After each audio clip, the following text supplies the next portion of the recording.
Hello student, KJ knowledge hub के YouTube channel में मैं कन्हैया जी पांडे आपका स्वागत करता हूं। तो स्टूडेंट, आइए आज हम लोग राजनीति शास्त्र बिहार बोर्ड पाठ 2 जातीय लैंगिक एवं सांप्रदायिक विभेद का लोकतांत्रिक राजनीति पर प्रभाव पाठ के लघुतरीय प्रश्न जो भारतीय भवन में से लिए गए हैं के बारे में चर्चा करते हैं। स्टूडेंट, हमारा आज का पहला प्रश्न है, लैंगिक विभेद से आप क्या समझते हैं। तो स्टूडेंट, जब लिंग के आधार पर समाज में विभेद होता है तो ऐसे विभेद को लैंगिक विभेद कहते हैं। जैसे महिलाओं और पुरुषों के बीच जो है अंतर किया जाता है हमारे समाज में, इसको लैंगिक विभेद। स्टूडेंट, जैविक आधार पर महिला और पुरुष में असमानता तो व्याप्त है, लेकिन हमारे समाज में ये लैंगिक विभेद जो है सर्वत्र व्याप्त है। अब हम लोग स्टूडेंट प्रश्न संख्या 2 को देखते हैं। नारी की समाज में दयनीय स्थिति के लिए उत्तरदायी कारणों पर का वर्णन करें। तो प्राचीन काल में समाज में नारियों की स्थिति भारत में बहुत ही उच्च थी, लेकिन महाभारत काल के बाद जो है समाज में नारियों की स्थिति धीरे धीरे दयनीय होती चली गई। इसके प्रमुख कारण निम्नलिखित हैं। महिलाओं के साथ भेदभावपूर्ण व्यवहार, श्रम का लैंगिक विभाजन, यानी स्त्रियां घर के अंदर की काम करती हैं और पुरुष घर के बाहर के, स्त्री भ्रूण हत्या, बाल विवाह, सती प्रथा, शिक्षा का अभाव और राजनीतिक अधिकारों का अभाव इत्यादि जो है इसके लिए जिम्मेवार है। स्टूडेंट, अब हम लोग प्रश्न संख्या 3 को देखेंगे। महिलाओं की स्थिति में सुधार लाने की जरूरत से के लिए कोई 2 कारण बताएं। तो स्वतंत्रता प्राप्ति के बाद नारियों की भारतीय संविधान में पुरुषों के समान अधिकार प्रदान किया गया। पुरुषों के समान अधिकार जो है भारतीय संविधान ने प्रदान किया है। संविधान में लिंग के आधार पर किसी भी प्रकार के भेदभाव करने की मनाही है। महिलाओं की स्थिति में सुधार लाने की जरूरत के लिए 2 कारण निम्नलिखित हैं। नंबर 1, महिलाओं में शिक्षा का स्तर ऊंचा उठाना। यदि भारतीय महिलाओं के बीच शिक्षा का प्रसार बढ़ा दिया जाए तो उनकी स्थिति में सुधार हो सकता है। नंबर 2 है महिला सशक्तिकरण। महिलाओं को राजनीतिक अधिकार पुरुषों के समान दिए जाएं। इससे जो है महिला सशक्तिकरण के द्वारा हम समाज में महिलाओं को बराबरी का दर्जा दिलवा सकते हैं। अगर ऐसा होता है तो हमारे देश में हमारे समाज का विकास होने से कोई नहीं रोक सकता है। अब स्टूडेंट, हम लोग प्रश्न संख्या 4 को देखते हैं। भारत की संसद तथा राज्य विधान मंडलों में महिलाओं के प्रतिनिधित्व की स्थिति पर प्रकाश डालें। तो विश्व के पैमाने पर अगर देखा जाए तो महिलाओं की स्थिति भारत से अच्छी है। अमेरिका में 20.2%, यूरोप में 19.6%, एशियाई देशों में 11.7% जो हैं महिला प्रतिनिधि जो हैं लोकसभा और राज्यसभा में उपस्थित हैं। वहीं भारतीय संसद में महिलाओं का प्रतिनिधित्व जो है मात्र 8.3% है। भारत के राज्य विधान मंडलों में महिलाओं के प्रतिनिधित्व का प्रतिशत जो है 3.9 है। भारत में सभी राजनीतिक दल चुनाव के समय अपने घोषणा पत्रों में संसद एवं विधानसभाओं में महिलाओं के लिए 33% सीट आरक्षित करने का वादा करते हैं, लेकिन चुनाव के समय जो है इससे इनकार कर जाते हैं। इसे लोकसभा से पारित नहीं किया जा सका। अब स्टूडेंट, हम लोग प्रश्न संख्या 5 को देखते हैं। विभिन्न प्रकार की सांप्रदायिक राजनीति का सुदाहरण उल्लेख करें। तो स्टूडेंट, जैसा कि आप जानते हैं, सामाजिक विभेद के विभिन्न प्रकारों में धार्मिक विभेद जो है वह एवं सांप्रदायिक विभेद भी है। धार्मिक विभेद के कारण विश्व में सांप्रदायिक विभेद भी देखने को मिलता है। इस विभेद का राजनीति के साथ गहरा संबंध है। विभिन्न तरह के सांप्रदायिक राजनीति निम्नलिखित है। मान लिया जाए किसी देश में जो बहुसंख्यक समुदाय है, उनकी यह कोशिश होती है कि बहुसंख्यकवाद के रूप में उन्हें मान्यता प्रदान की जाए। जैसे श्रीलंका में सिंहलियों को तमिलों की अपेक्षा अधिक जो है अधिकार दिया गया है। दूसरा जो है धर्म एवं संप्रदाय के आधार पर हिंसा, दंगा, हत्या एवं आगजनी, बलात्कार इत्यादि जो हैं सांप्रदायिकता के सबसे घिनौने, भयंकर एवं कुख्यात रूप हैं। अब स्टूडेंट, हम लोग प्रश्न संख्या 6 को देखते हैं। हमारा प्रश्न संख्या 6 है, सांप्रदायिकता से आप क्या समझते हैं, इसके मुख्य तत्व बताएं। तो जब हम अपने धर्म को दूसरे धर्म से ऊंचा समझने लगते हैं तथा अपने धार्मिक हितों को पूरा करने के लिए राष्ट्रहित का बलिदान कर देते हैं, तो ऐसी स्थिति को सांप्रदायिकता कहते हैं। सांप्रदायिकता के 3 तत्व हैं। पहला जो है, एक धर्म के अनुयायी के धार्मिक कार्य के साथ साथ राजनीतिक, आर्थिक, सामाजिक एवं सांस्कृतिक हितों में जब भागीदारी होती है।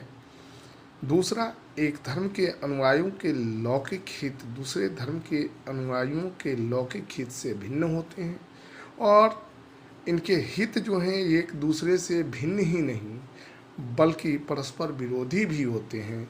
ऐसी स्थिति में सांप्रदायिकता की उत्पत्ति होती है। अब स्टूडेंट, हम लोग प्रश्न संख्या 7 को देखेंगे। हमारा प्रश्न संख्या 7 है, सांप्रदायिकता की भावना को अंग्रेजों ने भारत में क्यों और कैसे उभारा। तो सांप्रदायिकता भारतीय राजनीति के लिए एक अभिशाप है। हम जानते हैं कि 1857 के विद्रोह के समय भारतीयों की जो एकता थी, हिंदू मुस्लिम एकता, वह अभूतपूर्व थी। इस एकता के बदौलत हमने अंग्रेजों के छक्के छुड़ा दिए। इससे अंग्रेजी सरकार ने एक नई नीति का अनुसरण किया जिसे फूट डालो और राज करो की नीति कहते हैं, क्योंकि वे किसी भी कीमत पर भारत की सत्ता को अपने हाथों से नहीं जाने देना चाहते थे।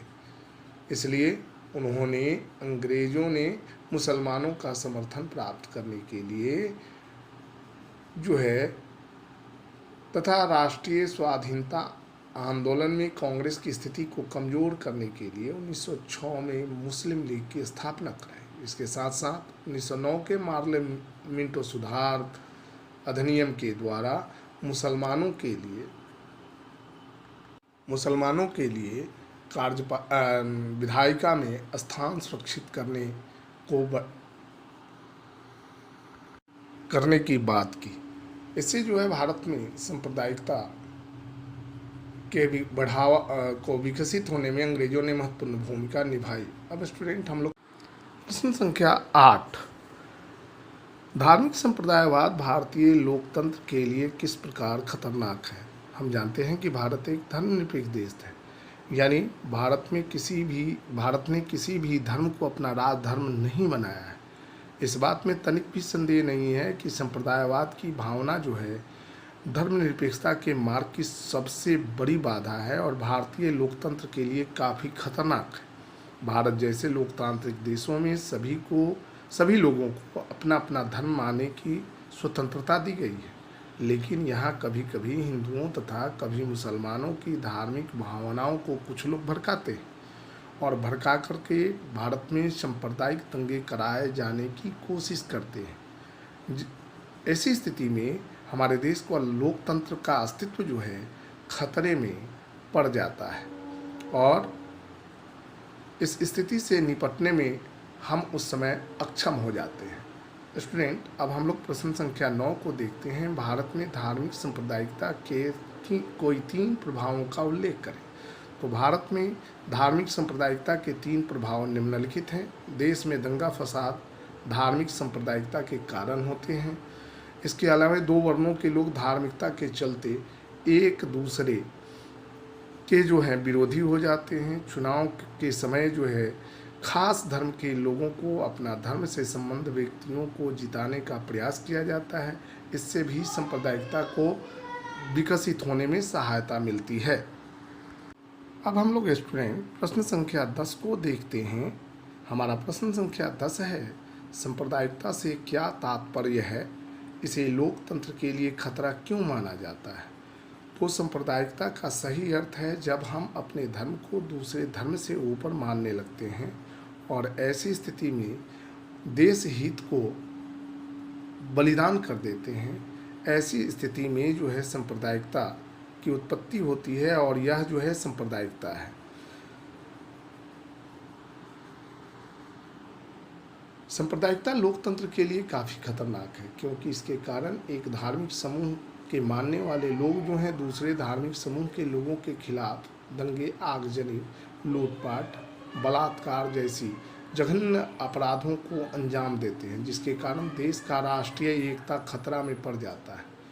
हमारा प्रश्न संख्या 11 है स्टूडेंट, जातिवाद किस प्रकार भारतीय लोकतंत्र के लिए चुनौती है, वर्णन करें। तो भारतीय लोकतंत्र में जाति एक प्रमुख फैक्टर है, कारक है और यह हमेशा महत्वपूर्ण रहा है क्योंकि लोकतंत्र में चुनावी प्रक्रिया होती है और चुनावी प्रक्रिया के दौरान जो है जातिवाद की भूमिका प्रमुख हो जाती है। सभी दल जो हैं जाति के हिसाब से अपने उम्मीदवारों का चयन करते हैं। भारत आज जातिवाद का शिकार बन गया है। जातिवाद के कारण भारत में आज ऊंच नीच, अमीर गरीब, छुआछूत जैसी भावनाओं का विकास हो रहा है जो राष्ट्रीय एकता एवं भारतीय लोकतंत्र के लिए एक गंभीर चुनौती है। अब स्टूडेंट हम लोग प्रश्न संख्या 12 को देखेंगे। 2 सामाजिक बुराइयों के नाम बताएं जो अभी तक भारतीय समाज में मौजूद हैं। तो 2 सामाजिक बुराइयां जो आज तक भारतीय समाज में उपस्थित हैं ये है जातिवाद और छुआछूत। हमारा प्रश्न संख्या 13 है स्टूडेंट, भारतीय समाज पर जातिवाद के 2 कुप्रभावों के उल्लेख करें।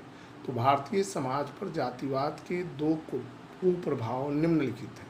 नंबर 1, अलग अलग जातियों के लोग एक दूसरे को घृणा की दृष्टि से देखते हैं और नंबर 2, इसके कारण राष्ट्र कई समूहों एवं टुकड़ों में बढ़ जाता है जो हमारे देश की एकता और अखंडता के लिए काफ़ी खतरनाक है। अब स्टूडेंट हम लोग प्रश्न संख्या 14 को देखेंगे।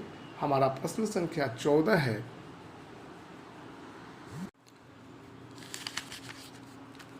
सिर्फ जाति के आधार पर ही चुनाव नहीं लड़े जा सकते, इसके कोई 2 कारण बताएं। तो राजनीति में जाति के बढ़ते प्रभाव से यह निष्कर्ष निकाल लेना सही नहीं होता है कि चुनाव में किसी खास जाति बहुल के अधिकांश मतदाता जो है वह चुनाव जीत ही जाए। कभी कभी ऐसी भी स्थिति होती है कि किसी जाति विशेष बहुल के अधिकांश मतदाता दूसरी जाति के साथ एक नया समीकरण बनाकर बाजी मार लेते हैं। ऐसी अवस्था में कई उम्मीदवारों को अपनी जाति विशेष के वोट बैंक पर नज़र रखने पर भी मुंह हार माननी पड़ती है। इससे स्पष्ट होता है कि सिर्फ जाति के फैक्टर पर ही हम चुनाव नहीं लड़ सकते हैं। अब स्टूडेंट हम लोग प्रश्न संख्या 15 को देखते हैं। हमारा प्रश्न संख्या 15 है, भारत में किस तरह जातिगत असमानताएं अभी भी विद्यमान है, स्पष्ट करें। तो भारत में आज भी जातिगत असमानताएं तथा विभेद उपस्थित है, जैसे गरीब अमीर, ऊंच नीच, स्वर्ण दलित, अगड़ा पिछड़ा, शोषक और शोषित इत्यादि। हमारा आज का अंतिम प्रश्न है स्टूडेंट, भारत एक धर्मनिरपेक्ष राज्य है, इसके पक्ष में 2 तर्क दीजिए। हमारा देश भारत एक धर्मनिरपेक्ष देश है क्योंकि भारत ने अभी तक अपना कोई राजकीय धर्म घोषित नहीं किया है और ना ही किसी धर्म को अपना राजकीय धर्म माना है। हमारे देश में जो है सभी लोगों को जो है यह अधिकार है कि वे अपने धर्म को माने, यानी उन्हें जो है धार्मिक स्वतंत्रता प्रदान की गई है। भारत का कोई भी राजधर्म नहीं है। इससे स्पष्ट होता है कि भारत एक धर्मनिरपेक्ष देश है। स्टूडेंट आज हमने आपके समक्ष बिहार बोर्ड के वर्ग 10 के राजनीति शास्त्र के पाठ 2 जातीय, लैंगिक एवं सांप्रदायिक विभेद का लोकतांत्रिक राजनीति पर प्रभाव, पाठ 2 पुस्तक भारती भवन के जितने भी लघुतरीय प्रश्न थे उनका उत्तर देने का प्रयास किया। अगर आपको हमारा वीडियो अच्छा लगे तो आप इसे लाइक करें, शेयर करें और हमारे YouTube channel KJ knowledge hub को सब्सक्राइब करें। तो स्टूडेंट, मैं कन्हैया जी पांडे तब तक के लिए आपसे विदा लेता हूँ। धन्यवाद।